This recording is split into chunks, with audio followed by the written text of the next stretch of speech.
एक मसीही को क्या क्रिसमस सेलिब्रेट करना चाहिए? इस सवाल के साथ यह वीडियो आज आपके पास आ रहा है। दोस्तों, आप जानते हैं कुछ ही दिन बचे हैं, 20 से 25 दिन, जहां पूरा विश्व एक ऐसे दिन को मना रहा होगा जिसको कहते हैं इंग्लिश में क्रिसमस और हिंदी में नाताल या बड़ा दिन, प्रभु यीशु का जन्म दिन।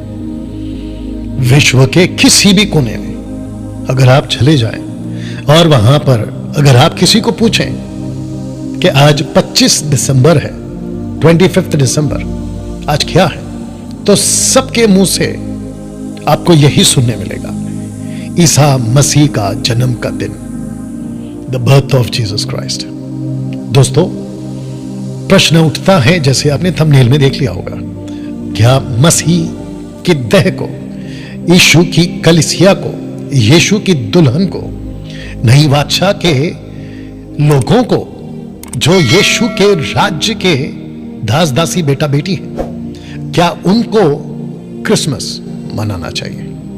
एक बहुत बड़ा क्वेश्चन। से पहले आपके बीच में यह बात या ये लाइन रखने जा रहा हूं कि 25 तारीख दिसंबर का, जो कि हर साल आता है, उसको हम या बाइबल या मसीह समाज, मैं नहीं समझता, जहां तक मेरी जानकारी है, कभी किसी पास्टर ने या किसी प्रीचर ने या किसी भी सेवक ने, देश का हो या विदेश का हो, छोटा हो या बड़ा हो, उसने यह डिक्लेयर नहीं किया है, जहां तक मेरी जानकारी है, कि 25 दिसंबर जो है वो यीशु मसीह के जन्म का दिन है। ऐसा किसी ने नहीं कहा और ना ही कभी कोई कहेगा, क्योंकि ना तो बाइबल और ना ही किसी प्रकार का कोई हिस्ट्री में हमारे पास में इस तारीख का कोई प्रूफ है कि 25 दिसंबर को ही यीशु पैदा हुआ था।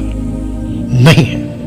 इनफैक्ट मैं आपको बता दूं कि पहली सदी, दूसरी सदी, इसको ऐसे भी कह सकते हैं कि तीसरी सदी आने तक 25 दिसंबर यीशु का जन्म का दिन है, ऐसा किसी प्रकार का कोई फेस्टिवल लिखित में या उस वक्त की कलीसिया में या पतरस की, पौलुस की, यूहन्ना की, याकूब की, किसी की भी किताब, लेटर्स में रिकॉर्ड नहीं हुआ है कि 25 तारीख को यीशु पैदा हुए, यानी दिसंबर को। नहीं है। यह हो गया पहला बात। अब क्योंकि कॉन्स्टेंटाइन 3rd सेंचुरी में, तीसरी सदी में उसने डिक्लेयर कर दिया कि यीशु का प्रचार कहीं पे भी किया जाए, उसकी किसी प्रकार की कोई रोक नहीं होगी, लीगलाइज कर दिया गया था, और जिसके चलते मसीहत बड़ी तेजी से फैली, सही फैली, गलत फैली, यह बात का बात है, अलग विषय है, लेकिन जबरदस्त तरीके से फैली।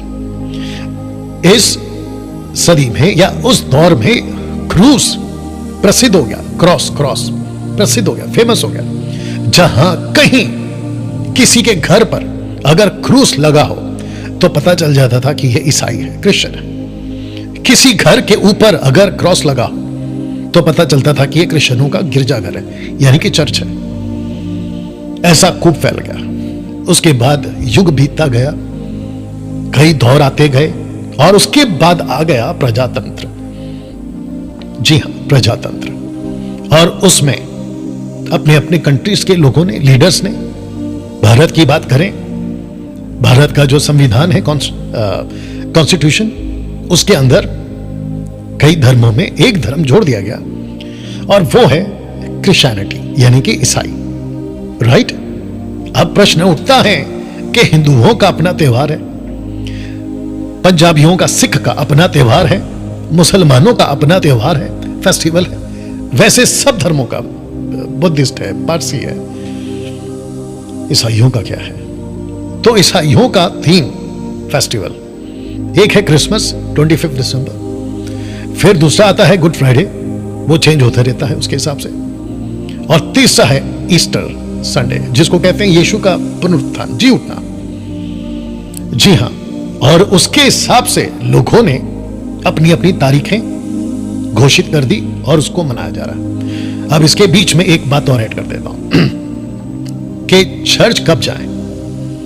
चर्च कब जाए, तो लोगों ने कहा कि छुट्टी का दिन कौन सा है। तो अगर हम बात करें पूरे विश्व में ज्यादातर संडे को छुट्टी होता है, तो डिक्लेयर कर दो कि संडे के दिन आप चर्च जा सकते हैं। तो संडे या संडे टू संडे चर्च की प्रथा या नियम लागू हो गया। अब आपको बता दें कि बाइबल के मुताबिक एक्ट चैप्टर 2 के अंदर वर्स 42 ऑनवर्ड्स, जब पहली सदी की कलीसिया इकट्ठा होती थी तो लिखा है प्रतिदिन, और सबात यहूदियों के हिसाब से सैटरडे, मुसलमानों के हिसाब से फ्राइडे, और हमारे भारत में संडे के दिन छुट्टी होती है। ऐसे कई कंट्रीज हैं जिसमें फ्राइडे के दिन छुट्टी होती है, मिडिल ईस्ट में वो उस दिन जाते हैं या, तो उसके हिसाब से एक जो है प्रथा शुरू हो गई। अब बात करते हैं क्रिसमस की। मैं आपके दिमाग में, क्योंकि मैं कोई स्लाइड्स आपको नहीं दिखा रहा हूं, ना ही कोई लिखित में कुछ बातें या पॉइंट्स आपके बीच में रख रहा हूं, मैं चाहता हूं कि आप सिर्फ सुन लें बातों को, ठीक है ना। कुछ बातों को समझना होगा। यीशु का जन्म हुआ, इसमें किसी प्रकार का कोई शक नहीं है।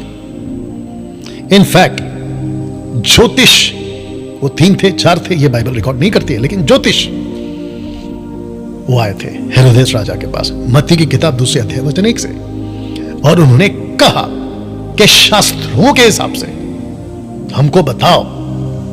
और यीशु को पैदा हुए 2 साल के आसपास हो गए थे, 2 साल के गैप के आसपास ये ज्योतिष आते हैं मत्ती 2 अध्याय में, और कहते हैं कि शास्त्रों के हिसाब से, और क्योंकि हमने तारा भी देखा है, आप पता लगाओ मसीहा यहूदियों का राजा पैदा हो चुका है, वो कहां है। हेरोदेस ने भी पता लगाया, और यह पूरी कहानी मत्ती के 2 अध्याय में आपको मिल जाएगी। हेरोदेस उस वक्त का रोम का एम्परर हेरोद, उसने डिक्लेयर किया कि जाओ ढूंढो, कंफर्म करो कहां हो, लेकिन पैदा हुआ यह पक्की बात है। दोस्तों, जब हम यीशु की जन्म की बात करते हैं, यीशु का पैदा होना गडरियों ने देखा, यीशु का पैदा हुआ स्वर्गदूतों ने संदेश दिया, यीशु पैदा होगा 600 साल पहले एक प्रॉफिट जिसका नाम है आइसाया, यशाया, उसने प्रोफेसी करी। मरियम एक यहूदी औरत, उसने यीशु को जन्म दिया। यूसुफ एक यहूदी पुरुष जो उसके साथ रहा। इन सब का रिकॉर्ड इस बाइबल के अंदर है। तो यीशु पैदा हुआ, यह सच है, लेकिन कौन सी तारीख को पैदा हुआ, कौन सा महीना था, इस बाइबल में उसका रिकॉर्ड नहीं है। और जिस चीज का रिकॉर्ड नहीं है, उसको किसी एंगल से लॉजिक लगाकर बात करना कोई अर्थ नहीं होगा। तो सबसे पहले यह बात तो पक्की है कि यीशु पैदा हुआ। यहां तक ठीक है? ओके ना।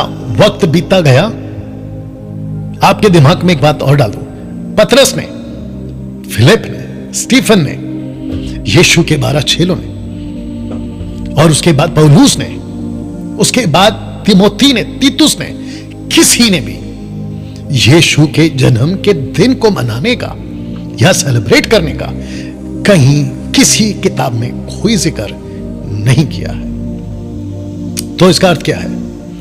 पहली सदी के सेवकों ने, पहले सदी के पास्टरों ने, पहली सदी के प्रेरितों ने या प्रभु के दासों ने कभी भी बाइबल में आज यीशु का जन्मदिन है हम उसको सेलिब्रेट करेंगे? नहीं।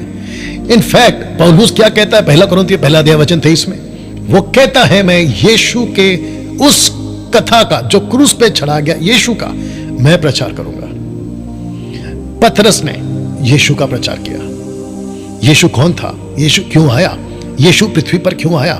ये मैसेज जिसको कहते हैं ना प्योर गॉस्पेल, जिसको कहते हैं शुद्ध सुसमाचार, ये प्रचार किया। वो चाहे पतरस हो, वो चाहे पौलुस हो। लेकिन जैसे जैसे वक्त बीतता गया, क्रिसमस ये जो शब्द है 16वीं सदी में इंग्लिश वर्ड या इंग्लिश लिपि जब आई तो क्रिसमस, उसके पहले कौन सा वर्ड यूज करते थे नहीं पता। यीशु का जन्म का दिन, the birth of Jesus Christ, ऐसे शब्दों का इस्तेमाल किया। लेकिन आज 21वीं सदी में हम खड़े हैं। ये वीडियो जब आप देख रहे हैं 21वीं सदी के मुझ डैनियल राज को, 21वीं सदी का मैं डैनियल राज, यीशु के राज्य का प्रतिनिधि, उसके राज्य का एम्बेसडर, राजदूत, उसके राज्य की बातों को बताने वाला 21वीं सदी में मैं, जब आज मुझसे कोई पूछता है कि डैनियल भाई क्या हम क्रिसमस यानी यीशु का जन्मदिन मना सकते हैं, बड़ा सवाल। तब जाकर हर साल मैं वीडियोस बनाता हूं, लेकिन आज आपके बीच में, जो कि आज का दिन पकड़े तो अभी से ठीक 25 दिन के बाद,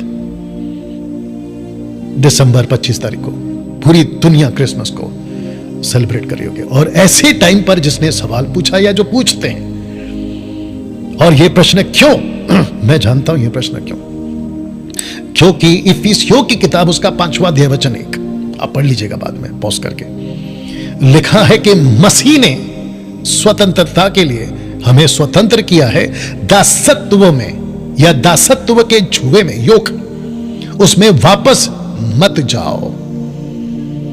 दूसरे शब्दों में, हम किसी प्रकार के रीति रिवाज, दिनों को मनाना, किसी प्रकार के समयों को मनाना, इसकी इजाजत ना तो यीशु ने, ना पवित्र आत्मा ने, और ना पहली सदी के सेवकों ने, और ना ही बाइबल हमें इसकी इजाजत देती है। ठीक है ना। अब क्योंकि 21वीं सदी में हम जी रहे हैं, चारों तरफ क्रिसमस का हल्ला, अभी जैसे ही दिसंबर लग जाएगा चारों तरफ से क्रिसमस का हल्ला शुरू हो जाएगा। Christmas Christmas Christmas. मैं आपको बताऊं, आपको ताज्जुब